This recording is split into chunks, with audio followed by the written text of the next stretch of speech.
Mantan Wamenkumham Denny Indrayana buka suara usai dilaporkan ke Bareskrim Polri terkait dugaan penyebaran hoaks soal rumor Mahkamah Konstitusi (MK) akan memutuskan sistem pemilu coblos gambar partai atau proporsional tertutup.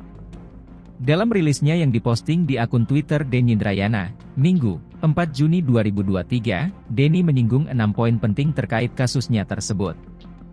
Berikut isi rilisnya yang berjudul, Memperjuangkan Demokrasi Rakyat Pemilih, Melawan Kriminalisasi.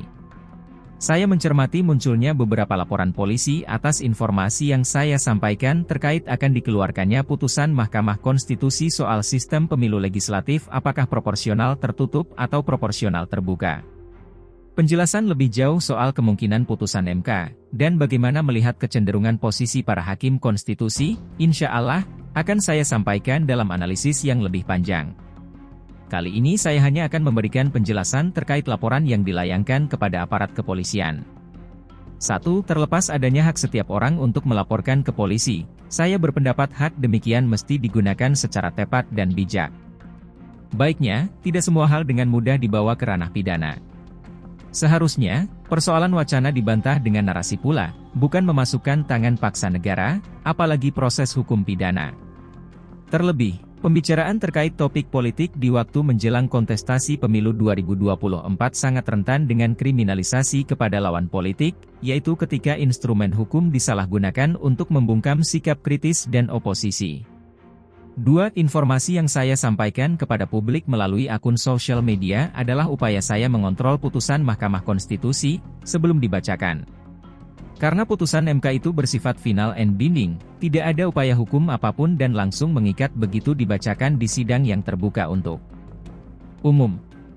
Putusan yang telah dibacakan harus dihormati dan dilaksanakan. Tidak ada pilihan lain. Tidak ada lagi ruang koreksi. Masih segar dalam ingatan kita, bagaimana putusan MK terkait perpanjangan masa jabatan pimpinan KPK, makin melumpuhkan kredibilitas KPK, karena memperpanjang pimpinan yang problematik secara etika.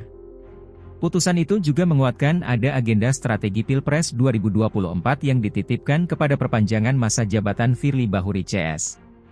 3. Saya berpendapat putusan terkait sistem pemilu legislatif sangat penting dan strategis, sehingga menjadi perhatian banyak kalangan dari Sabang sampai Merauke.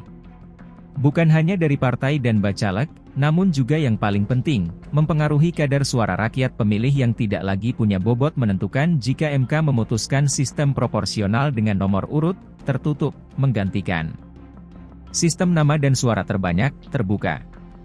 4. Karena sangat krusialnya putusan MK tersebut, dan tidak mungkin lagi ada koreksi setelah putusan dibacakan, maka pengawalan publik hanya mungkin dilakukan sebelum dibacakan. Dengan mengungkap informasi kredibel bahwa MK berpotensi memutus sistem proporsional tertutup, saya mengundang khalayak luas untuk mencermati dan mengkritisi putusan yang akan dikeluarkan tersebut. Jangan sampai putusan terlanjur keluar dan membuat demokrasi kita kembali mundur ke sistem pemilu proporsional tertutup ala Orde Baru yang otoritarian dan koruptif. 5. Saya berpendapat untuk sistem peradilan kita yang masih belum ideal, terutama karena masih rentannya intervensi kuasa dan masih maraknya praktik mafia peradilan, menyerahkan putusan pengadilan hanya pada proses di ruang sidang saja, tidaklah cukup. Untuk memperjuangkan keadilan, harus ada kontrol melalui kampanye publik, public campaign, dan kampanye media, media campaign. Itulah strategi yang selalu kami jalankan di Integrity Law Firm, karena argumentasi dan logika hukum semata, sayangnya tidak jarang dikalahkan oleh kekuatan logistik kekuasaan dan praktik mafia peradilan. 6. Akhirnya, saya akan menghadapi proses hukum yang sedang berjalan, dengan catatan proses itu tidak disalahgunakan untuk pembungkaman atas hak asasi kebebasan berbicara dan berpendapat, sebagaimana saat ini nyata-nyata dialami rekan Haris Azhar dan Fathia Maulidianti. Jika prosesnya bergeser menjadi kriminalisasi kepada sikap kritis, maka saya akan menggunakan hak hukum saya untuk melakukan pembelaan melawan kezaliman dan melawan hukum yang disalahgunakan. Halo, selamat berjumpa dengan saya Anika, pembaca berita podcastnews.id. Saksikan terus konten-konten menarik dari kami. Jangan lupa subscribe, like, dan komen. Terima kasih.